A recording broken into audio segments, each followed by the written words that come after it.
My name is Jen Longley. I'm from the Teacher Ed Department, and I want to thank Susan Stratton and Dean Zumo, and clearly the welcome remarks from President Monroe and VP Wong for inviting us to join today. And I'd also like to introduce my colleague Ruth and allow her to introduce herself. Hi, everyone. So my name is Ruth. I'm also from the Teacher Ed Department. And again, I want to, thank Susan for the opportunity and thank you guys for joining us in our session, right? Your participation and time is definitely valued, and thank you for being here. Yes, thank you. I am going to share my screen. So just to make sure everyone's in the right room, we are focusing on creating a community of learners. So some of the things that we have planned out for you guys today is something that was just introduced to me by Jen, which I absolutely love, which is called Slido. So we'll have an opportunity to do that. We'll do a little bit of an introduction to a session. Then we'll talk again about some of the strengths and needs of our students and what those good, effective practices can be, and kind of come back together and conclude that. So our goal is to, have everyone actively participate. So we are asking for everyone to have something to write with, whether a pen, pencil, paper. And for the Slido, which for me was completely exciting, if you have your phone available to kind of scan one of those QR codes, that would be incredibly helpful to participate.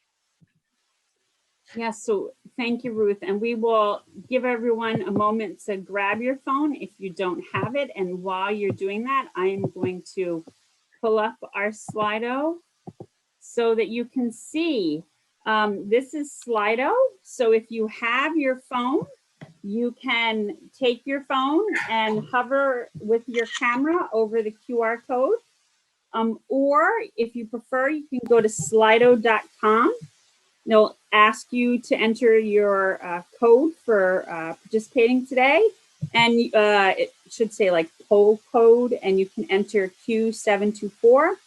Once you're in our poll, if you can enter one word to describe how you're feeling right now, you should see multiple boxes, but if you can enter one word per box. Okay, a couple people adding words. And how do we get to slido.com?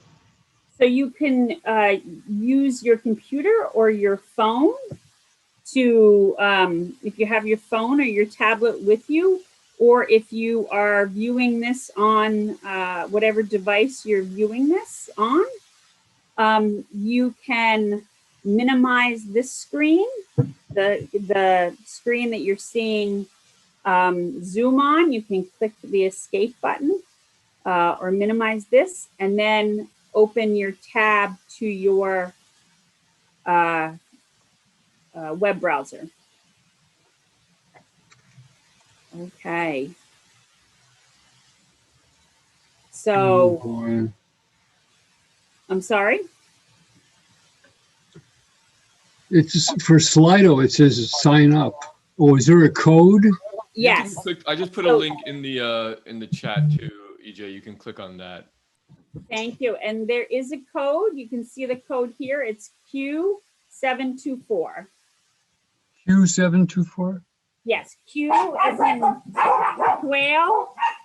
Q as in quiet. 724. And once you've joined, we'll stop our Slido, but you can see that we've created a word cloud. So when people enter words, they are shown on the screen, and then if people enter the same word multiple times, those words get bigger and bigger. So EJ, did you have a chance to enter your word? Sure, I did. Okay, great, great. So I am gonna, and our words are changing colors. So I am gonna just take a moment to count this down. 10, 9. If you have any last words, you can add them now. 8, 7, 6, 5, 4, 3, 2, 1. And I can see there's a lot of diverse words here. Engaged, happy, great, excited, hopeful, fine, well, open, comfortable. I just want to give people a minute to share, talk, reflect on how they're feeling. So I'm gonna just stop sharing very quickly. If anyone would like to expand or add on to that, feel free in this moment. Ooh, ooh. Well, I can tell you, I am very excited to be here. So I am super excited that we have this opportunity to be here. So we are going to, this is an activity, by the way, that I use in classes, and I start classes with, and students like the anonymity of being able to share how they're feeling, how they're reflect how they're actually feeling. I always offer opportunities to reflect on it, but it's different from a chat because no one knows who shares what. So just a little tool to share out. There are other options with Slido, just so you know, but just wanted to share that. Okay, so I do not think we have the opportunity to go into breakout rooms. So maybe we will just have a large group discussion on this group. So, so kind of just looking at the words of being excited and happy to be here and engaged, more importantly, you know, one of the things that I love about this is that I think it's important when we come into any platform, whether it's online or in the classroom, that we really support and understand the values and the beliefs of our students as learners, right? So that kind of leads into the title of our workshop, which is creating that community of learners. And it's important for us to really come together again and to engage and learn from one another, whether it's from faculty to SIs, from SIs learning from our faculty, and then peer-to-peer learning. I think it's incredibly important. And so often, right, I often ask myself before I really begin to think about myself as a learner and what best practices are, I often come to what has worked for me, what has helped me learn. When, you know, I think back to when I was going to college, what was challenging for me, and that those best practices for me are incredibly important as an educator, as somebody who's supporting someone, to kind of reflect on my own learning style. So I think before we begin, it's important to build that toolbox of best practices by first kind of reflecting on ourselves and us as a learner. So we wanted to take the opportunity to talk a little bit about what you know about yourself as a learner. What do you think helps you learn, and what are some challenges? Because I think that also knowing what works and what doesn't work is important to creating those effective practices. So I don't think we're going to have the opportunity to do a breakout, but I think we can have like a whole group discussion on how do you see yourself, or what do you know about yourself as a learner? I will stop sharing. However, if people want to jump back to the questions, let me know. I'm happy to start. One of the things that I know about myself as a learner is I do really well with written text. So I know that a lot of people listen to audiobooks and prefer to have material read to them. However, I am pretty old fashioned. You know, I do better with hard copies. I do better when I can write up the text and manipulate the text and make notes beside it and things like that. So there's some people who use digital platforms. I'm all for that. People can do amazing things. However, you know, for me, hard copies that I can write on, manipulate, really seem to work best for me. And so I will add to that I'm probably very differently. I am the audible person. Like if you assign us a book, I want to hear it, right? Uh, for me, it's very challenging to kind of sit and do like a printed book. I like the idea of being able to again, like quickly scroll to something that's already like an online book, right? That I can just scroll right to the keywords that I'm looking for. I'd like listening to it. The old printing and having an actual textbook does not work for me. So again, knowing, different types of the way that I am as a learner. And one of the things that would be incredibly challenging for me would be to have like an assignment over and over where I have to print out and maybe submit assignments in writing. I would really struggle with that because I actually work best if you ask me to submit an assignment, and submit it to an online platform. So when I had to physically hand in, assignments that I would have to write, I would really struggle for that. I'm a terrible speller and it would show in my writing. And that would be something that I would really it was a challenge for me, and I was really embarrassed of that and did not want to participate in anything that required that style of submitting assignments. I like to see things. As you see, I have nice visual backgrounds. And if you saw my PowerPoints, that I like diagrams. I like following things with diagrams and visual types of medium. That works the best for me. When I read too many words, I get lost in the sea of words. And like Ruth, I'm a terrible speller. And I'm the only person that failed typing twice. I still can only type after 50 years with one finger, and now it's arthritic. So I'm very visual, and I'm very good at creating flow diagrams and things like that. So that's my way of expressing myself, and for me, the easiest way to learn. And it's so interesting, Johannes, that you're in math. And so I never think of math as having visual learners. So that's really interesting. And I too. Yep. You visualize in your head. Yeah. There's a lot of visualization in math. You'd be amazed how much visualization in math. I mean, where were you when I was taking math? I needed a teacher like you. You'd right? be amazed at how much visualization there is. All right. Well, I'm a very visual person. I'm a film person, television person, and an online person. So I'm best not only with images, but moving images.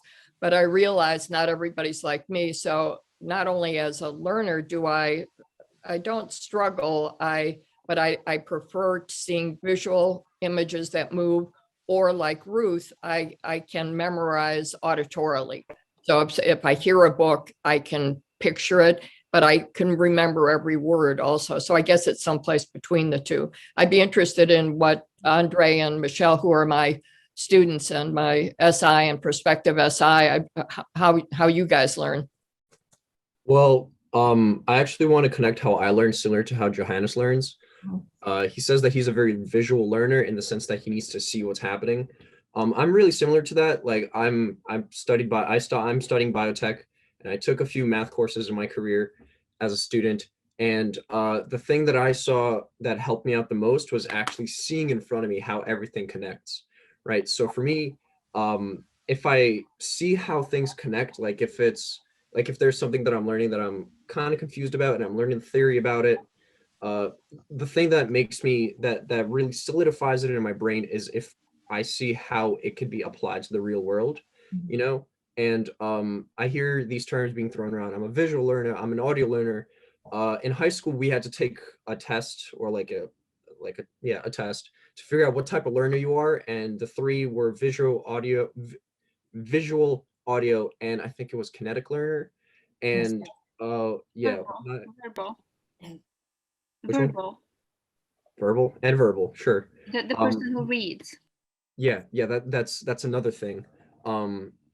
So, well, for this test, it was just those three, and I checked out as audio, but that's because I never actually had experience learning kinetically, right? Actually doing things with my hands, actually connecting things.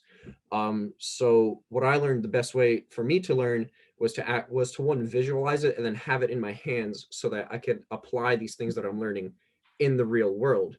And that's actually something that I took into my SI strategies, which is where in my SI sessions, if I had a fairly complicated topic that some students wouldn't really immediately grasp, I would help them try to connect these dots by taking it from just a theory to something that they could apply immediately. Like if there's an issue that they were having in their assignment, right? Say it's they had to explain something where they had to use some critical thinking, right? They couldn't immediately visualize it. They couldn't immediately come up with an answer. And so when they were sent back revisions from Professor Stratton, they were like, dude, I don't know what I did wrong. And I'm like, oh, okay, well, here, let's go over the material real quick. And then as we're going over the material, you know, I'm not teaching them anything new, but I'm just pointing out how they could use small little details that they would originally miss and connect that to the main idea. And then when that happens, it seems they're like, wow, my answer wrote itself. And I'm like, see, it's not that hard. You know, you just have to connect the dots and like see it in front of you. So that's how I learned. That's what I employ in my SI strategies. And yeah. Yeah, I understand exactly what Andre is talking about because my PhD was actually in applied mathematics. It was in mathematical physics, and I've always learned math. I started out in biochemistry, so organic chemistry. Actually, I loved organic chemistry because it was very visual. You know, you picture all those molecules and everything, and everybody hated it except for me. I remember going through this, okay? I mean, I got an A and everybody was getting like C's and like, you're breaking the curve, you're breaking the curve. But that's one of the things. There is a lot of visualization in science. And when you see the connections, like Andre said, that about with mathematics, you can make these visual connections because you can connect things in mathematics, where some things are just so chaotic, it just looks like a mishmash if you're a visual learner. So I really like what you said, Andre, because it rings true for me too. And the applications and everything, that has been my major. I did my PhD in the applications of rotation groups, quaternions, to mathematical physics. And that's very visual. Okay. All right. I just thought I'd mention that. And then we also have Michelle. So I would say I definitely am a visual learner. I was never good at math, despite I do agree with what you guys are saying about the way that there is definitely visual elements. But regardless, I don't know, just didn't really align with my brain a lot growing up. And I've spoken to Professor Stratton about this, but a lot of my youth, I struggled with ADHD. And I found that I had a lot of teachers that didn't really know how to navigate that. Also, as a female, it manifests very differently than it does boys. So the collective society also didn't really know how to deal with it. But it's definitely, as being a team leader in professor's class, I had someone in my team who was asking questions, but then instead of asking until he got it, he was very apprehensive. And it reminded me a lot of how I was when I was younger, whereas I would feel annoying for asking questions until I got something. And I really made it a point to be like, listen, we can talk about this till we're both blue in the face, but like continue asking, because like I want you to understand the assignment or like what I'm asking for, because it doesn't serve either of us.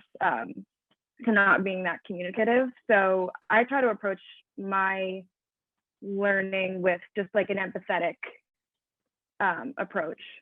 And that's kind of how I would plan to implement it as an SI as well. I think that would be like my number one thing, especially given the world we're in today. Everyone's got a lot going on. Excellent. Well, thank you for sharing that. And so definitely knowing, you know, the learning styles of those that we work with is incredibly important.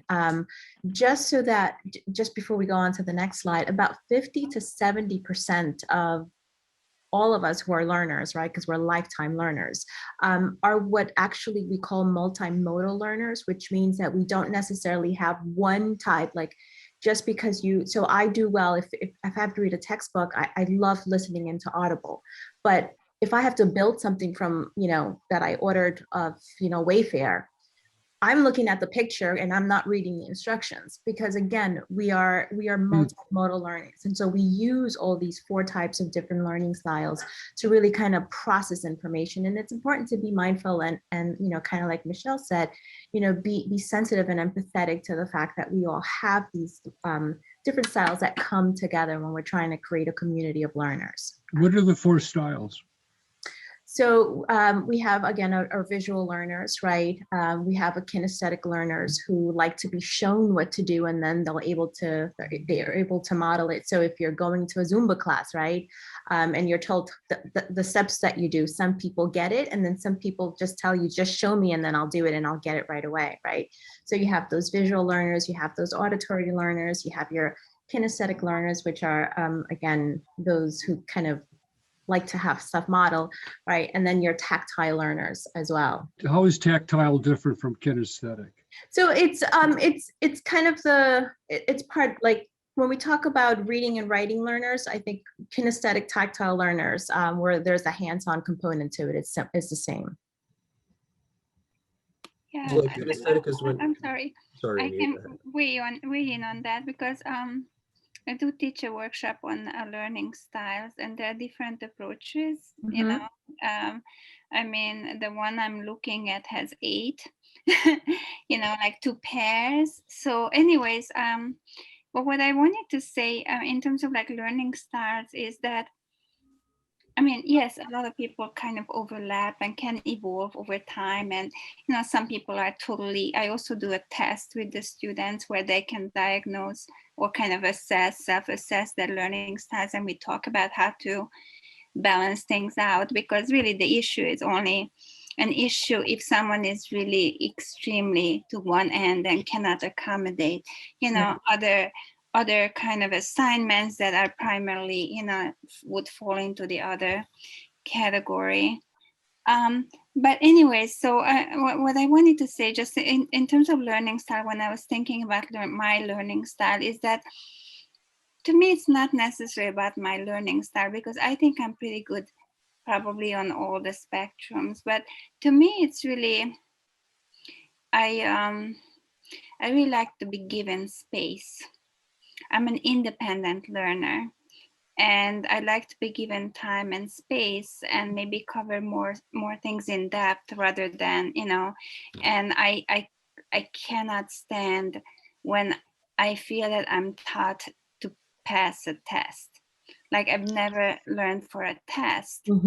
So I think, like, I don't know, I'm just thinking that, and I don't like to be micromanaged. I don't like an assignment every week, you know, because someone wants to make sure that I read, you know, the thing. I like to, maybe I don't read it for one day, but I really, when I really read very deeply. So kind of like, I like that when I have the ability to work my learning, you know, around the other tasks. And, you know, I mean, I did very well, but, and I was very fortunate that I wasn't micromanaged, right? But when there were certain professors that I wouldn't thrive under, right? And I could see my performance I would be shrinking as a student, but I would be expanding with the other. And I don't think it had to do with the learning style alone, you know? But anyways, that's just my share. And it's quite interesting because as I was listening, I was also thinking about, because I'm speech and theater. So you have to do, right? That you have to get in front of people and do. And yet you do get all different kinds of learners. And I just sort of wanted to bring in, this is something where the SI leaders are so helpful, because they're not necessarily in speech or theater, you know, they're not. And so the students see a student who, this is not their area of expertise, and yet they excelled. And you can too. And then there's often the discussion about how to apply. So that, and a lot of that happens in the SI sessions in a way it can in the class, because they're smaller and it's less formal. And that, but so it's also really interesting to recognize within your within your curriculum, your area, what kind of learning has to be engaged, and how do you help all the students get there regardless of where they're starting. And having those smaller sessions, giving space to those different ways of getting to that final goal has been so helpful for all the different challenges that can be faced in the topic. Yeah, and Okay. just to add, sorry, just to add to the SI, the benefits of the SI, that it's not only about content, right? So if you have a student who really locks himself or herself up and likes to study in isolation, like I used to be that way, you know, in an SI context, you learn very essential collaborative learning skills, right? That you wouldn't use because your inclination is to learn in one way, right, or another. And if you have a student who is super anxious, right, about making mistakes in a context where that student observes that others make mistakes as well, you know, maybe you can also address the underlying, you know, anxiety issues and so on. So I just wanted to say that it's not only about mastering content, but also about how you relate to learning and how you can cultivate more resilient or more kind of adaptable learners along the way. Thank you. Yes, I agree. And that's part of the reason why we named our workshop Community of Learners, thinking about SI leaders facilitating communities in their work, and our classrooms as communities, and thinking about ourselves as members of that learning community, which we just did. And then also thinking about what students bring as learners to classrooms, which is what Claudia was talking about a moment ago. So now we're going to ask people to engage in a free write. So for those who aren't familiar with the free write, just taking your pen or pencil to paper and just writing what comes to mind. This isn't anything that's going to be collected. This is just your thoughts. It can be notes. It doesn't have to be formal sentences. It can just be ideas that come to you. We have some prompts. You can pick which one connects to you, or you feel that you have the strongest reaction to. And our prompts that we present today are: what strengths do our students possess? What do our students, bring to our classes, to our understanding of education, and our understanding of racial and cultural equity? And what are some of the needs of our students? So we invite you to spend the next, few minutes just free writing.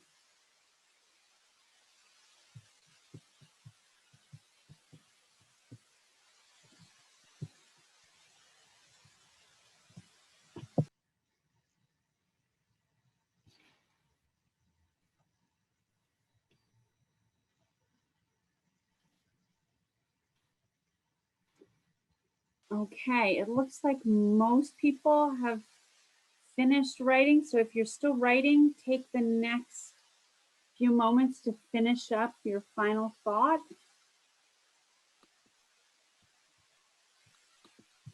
Okay.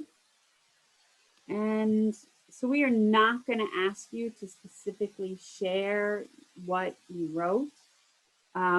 However, we are going to invite you to reflect on what you wrote in a little bit of a different way and in a different medium. So we are going to use Jamboard for those who have used it, and for those who haven't used it, I'm going to walk you through what this looks like. So on the Jamboard, there are going to be some questions, and you can respond to the questions. You can leave messages for others. Unfortunately, we're going to have to do this as a group individually. We can't send everyone into breakout rooms, so I apologize for that. So in the chat, I have put the link to the Jamboard. And so I am going to take us to the Jamboard so that you can see how to use it in real life. So you should be able to open the link. And let's go to the Jamboard. So this is what the Jamboard looks like. This is the first frame. And then you'll see on the next frame is a picture. What strengths do our students possess? you'll see a menu board over on the very far left. So you can come to the icon underneath the arrow that says sticky note. And if you click that sticky note, a sticky note will pop up and you can type into it. And I'm going to say test Jen. I'm going to change the color and have it be orange. And I'm going to move mine because I think I just wrote it on top of someone else's. Okay. And then you can post your sticky notes here, your thoughts, when you're finished adding to this frame. And someone said lots of talent. I could come here and I could say, or actually, let's go to this one. I can click here, edit, and I can say, what talent? What talents? And I can hit save, and then I can come back here and I can connect it to that person's sticky note. And then I can come and I can go to the next frame and see the next question, and then frame 4, and then that's the last frame here. So I invite you to jump on the Jamboard. Feel free to spend some time adding post-its. I am going to stop sharing, although you will be able to see on your screen what people are posting. And if anyone has any questions about how to use Jamboard, I am happy to answer them for you.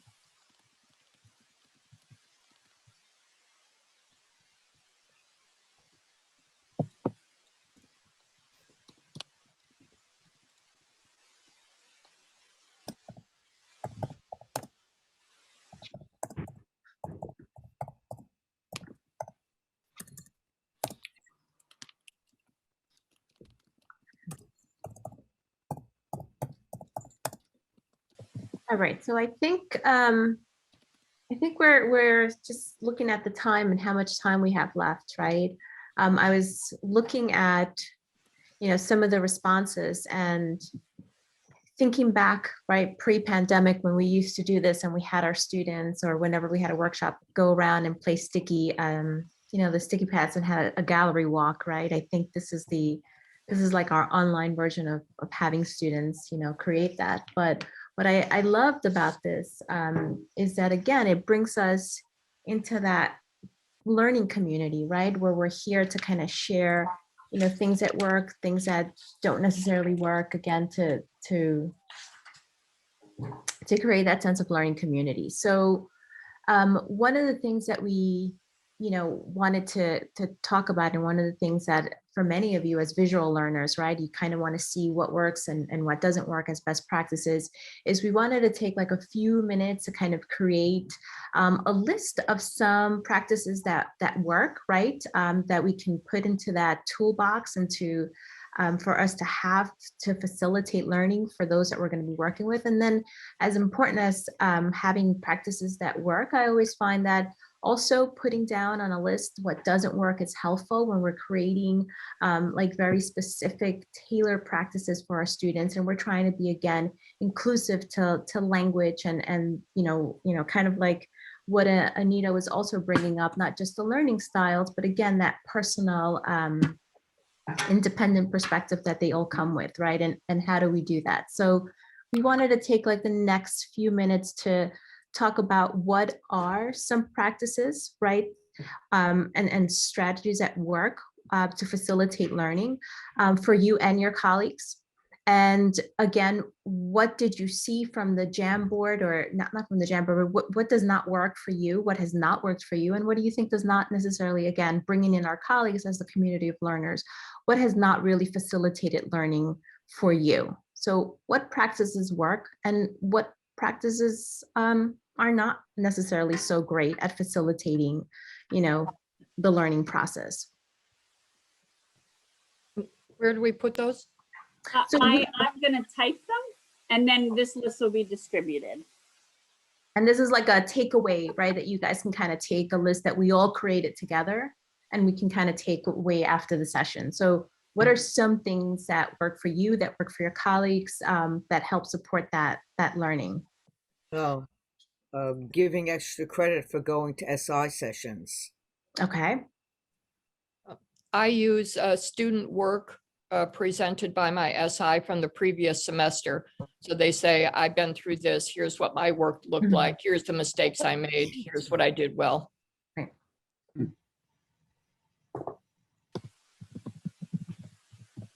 Also, I found, and we were talking about this, that strategizing with the SI leader, how their presence in the class, how they feel comfortable making their presence known in the class, because then they develop a positive relationship because it's coming from them with the students, and then the students want to go to the sessions because they have a positive relationship with the SI leader. But every SI leader, that will be different. So to have that as part of your conversation with your SI leaders. I don't know if Andre can talk about your leadership academy, Andre. Yeah, so I had a little idea, which is to have SI sessions with leaders. And when I first thought of this, I was like, okay, maybe that would receive backlash because like leaders were chosen as like example students and as students that other students should look up to. However, I was a leader back in the fall of 2020, and there were some difficulties that I experienced that I know others didn't. You know, like work aside, classwork aside, homework aside, supervising a team on its own added another layer of stress. So what I decided to do is have biweekly meetings with each group of leaders. Michelle is actually one of them, so you could ask her. And as they went on, I, you know, observed how they behaved in their groups, like on their own, and then based on that, I took some topics and I discussed it with them, and then I would see how they would progress, and then if I see that they're like doing fine, you know, I'd say, hey, you don't need to come anymore. Like Michelle did, I told her like she doesn't have to go anymore because she kind of just like has a good grip on it. Um, and I was like, okay, these are a good idea because this is helping the leaders learn how to be better leaders. You know, just like how my SI sessions with regular students teach them how to be better students. You know, I was like, okay, we could take this approach because that's like another lesson that they're learning that isn't necessarily taught. You know, so I wanted to kind of alleviate that stress, just even if it's by a tiny bit. And like, I don't tell them like, hey, this is what you should be doing. You're doing this wrong. You know, I'm presenting them strategies that I use, you know, because I have experience outside of this class and it was pretty effective for me. Um, and just like how with regular SI sessions, as I mentioned earlier, if I see that they don't need the help anymore, you know, I'm not going to help somebody who doesn't need help. If I see that they have it, you know, I don't want to waste their time. I don't want to waste my time in particular either. And yeah, that was about it. And then I also noticed that the leaders are students who have goals, like students with a greater purpose. You know, so I think a strategy to facilitate better learning is to develop or to help students develop some of their own personal goals so that they have something to look forward to after the class, so that getting a good grade in this class actually has an impact aside from boosting their GPA. Very nice. Yes. Th- Like I'm listening to what he's saying and I'm like, yes. to follow up on Andre, right? Andre? Yeah, Andre, Trevor. Okay. I ask my tutor, I'm from ASAP. I ask our tutors, and formerly we had SI leaders as well, to observe each other's sessions. Actually, it's part of, it's a compensated observation. They have to observe, you know, for half an hour, and then they discuss, right? And it's observation means just, you know, good practices, provide feedback. I mean, it's very gentle. It's not, you know, it's not from a, it doesn't come from a critical angle at all, and they love it because I think this is the kind of, you know, and people can observe, you know, everyone has to be observed once, and everyone has to observe ones, right? So that's the bare minimum, but they are welcome to do. And sometimes they want to observe, because the word goes around, right? Who's getting, who's good at this and who is good at that.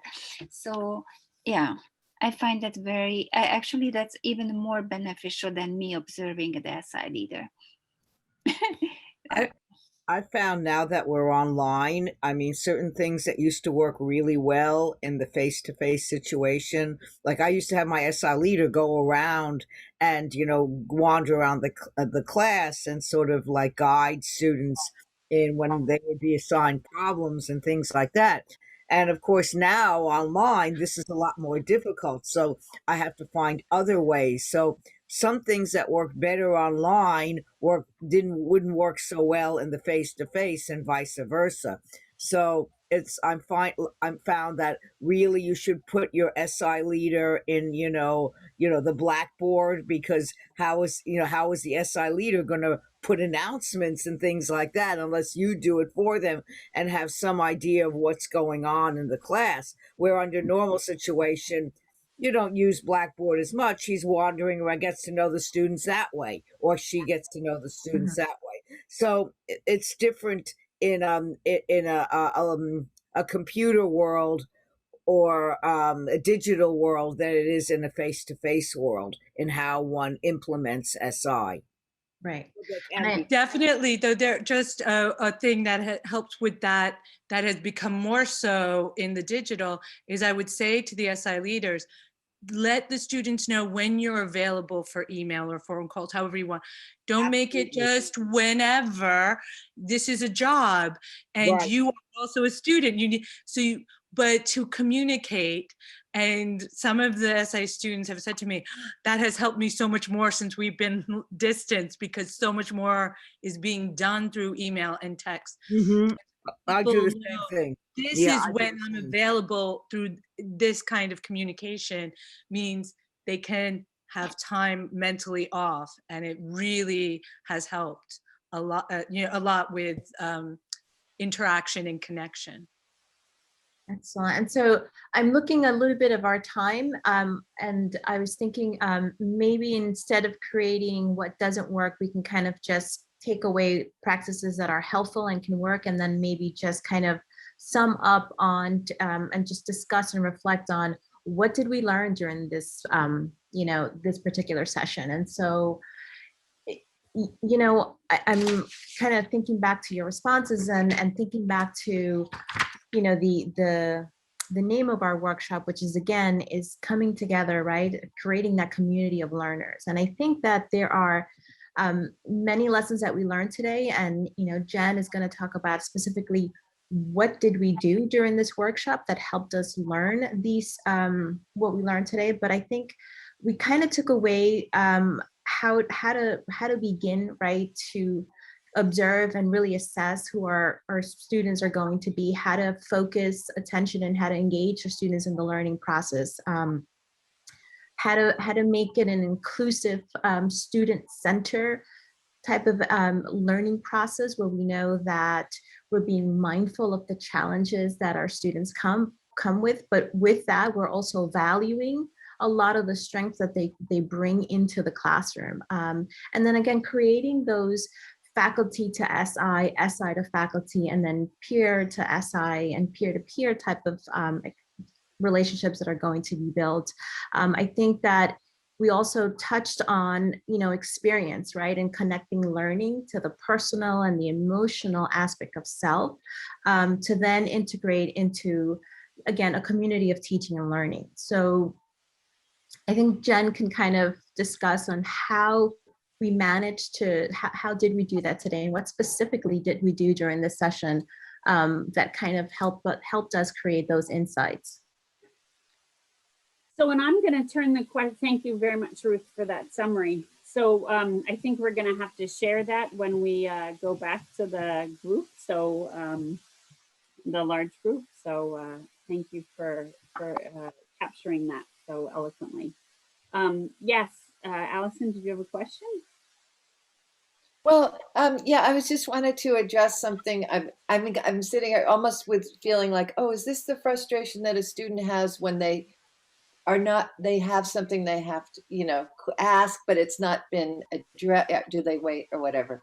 But actually why I'm bringing this up is because my SI leader is here and we talked about this, like this is a question that we have, which is, although Rabia is here, she has offered 3 different time slots for, my 2 sections of MMP 100 and is not getting any students to show up, very few. And we just don't know why. I'm offering them a percentage of their grade increase if they attend at least 3 times, which is not really enough to really take advantage, but just to get them going. Rabia attends every class. She's actually led some of the demos in graphic design. So we just, we need advice, really. Yeah, that's always an issue. I teach math and I have students who really have a lot of problems in math. I know the other day, students just, well, they want you to do the homework for them. And if you don't do the homework for them, they just leave and then they complain. I mean, they want you to do the quizzes for them. And then if you don't do it for them, they just leave and complain. I've noticed that. I mean, I had a student even with me who wanted a special one-to-one session the other day, and she didn't really didn't study beforehand, didn't look at the videos, didn't do anything. And then, when I'm trying to explain it to her and it's late at night, I'm tired and I'm getting a little bit frustrated trying to explain because she's just guessing any old answers. And I tell her, really, you should sit down, look at it for maybe a half an hour to see if you can follow what's going on. And then she just disappeared and I haven't heard from her since. So this can be a very frustrating thing. And the SI leader was online at that time. And he told me she just left because she just wanted him to do her to do the homework for him. So it's really tough because we don't get that many students coming to the SI. We get some, and the ones that come all the time. I mean, we get about 4 or 5 students that come every single SI session, and they're all doing very, very well. We had one that was there 4 hours yesterday. Thank you, Professor Hamilton. So I know that there's lots of experience in this room about using SI leaders. So I can just share my experience in having SI leaders and how to incorporate them into the classroom. And once they're incorporated into the classroom, it seems to open a door for student communication. And it sounds like you're doing that, Allison.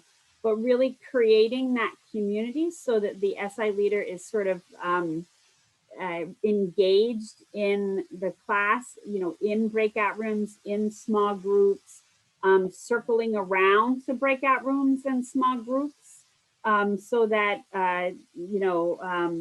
is it Rabia? Yes, Rabia is fine. Rabia, thank you, sorry. So Rabia is not just like sticking with one group, but like moving through, getting to meet everyone throughout your class session, which I'm sure these are things that you're doing. I just like to say one thing on that note, just before I forget it. Like, because we have our subject is graphic design, and our classes are sort of structured differently from other, more conventional subjects, because our students are either using their own laptops or accessing remote computers in the labs, physical labs in BMCC.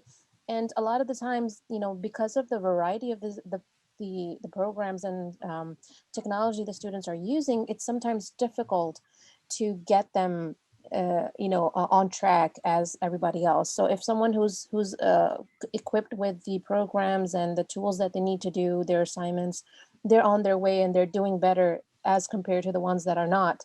So really, like, our question is like, we're trying to, like, we're providing them with extra time, we're providing them with extra credit, as well as, the ability to ask questions through email, text, Blackboard, Slack, we're even using. But I think the problem may be, like, it probably is like around where the students are not confident enough to take that initiative and ask the questions and ask for the help that they really need. I think that could be like one of the like thing that is the issue. But no, really, right now I'm just guessing. Go ahead. Thank you. No, and that could be part of it.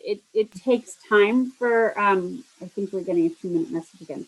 It takes time for that relationship to develop and for students to really understand who is an SI, what is an SI, how connected are you to the professor? Are you going to tell the professor everything I say? Is there something that I can say to you in confidence that you're going to turn around and say to the professor? And that, you know, understanding what exactly is happening in the context of this relationship, which is new to many students. And so that takes time. And so having this opportunity to build community, I found in courses where I had an SI leader is so important, because then it got to the point where the students would turn to the SI leader and say things like, Melissa or Enzisar, can I, you know, what do you think Jen thinks about? And then the SI leader would come to me and say like, well, people were asking, and, you know, I'd have to chuckle, because then, you know, then that community was really being built.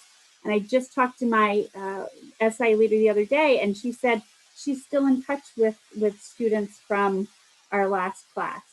So it takes time. And I wish I had like a magic sauce for what to do.